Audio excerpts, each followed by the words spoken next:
আজকে আমি পানি কচু রান্না করব। পানি কচুটা প্রথমে কেটে নিয়েছি, এখন ধুয়ে ভাপ দিয়ে নেব।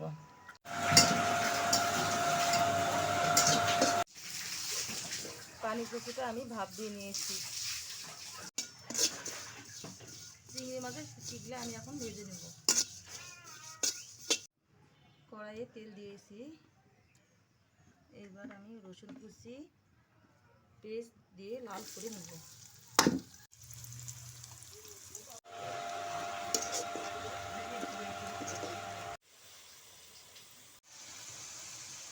এবার একটু আমি পানি দিয়ে দেব। আদা রসুন জিরা বাটা,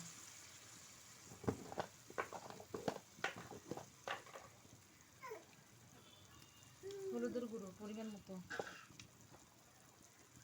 ঝালের গুঁড়ো পরিমাণ মতো, লবণ পরিমাণ মতো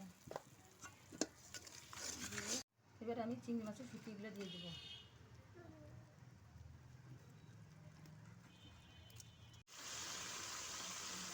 মশলাটা আমার হয়ে এসেছে, এবার আমি কচুগুলো দিয়ে দেবো।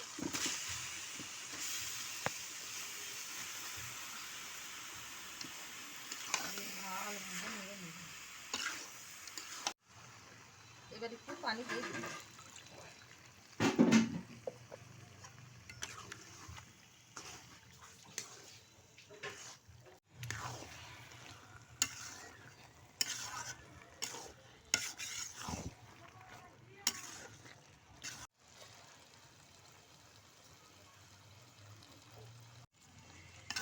কিছুক্ষণ রান্না করে নেওয়ার পর হয়ে গেল চিংড়ি মাছ দিয়ে পানি কচুর তরকারি।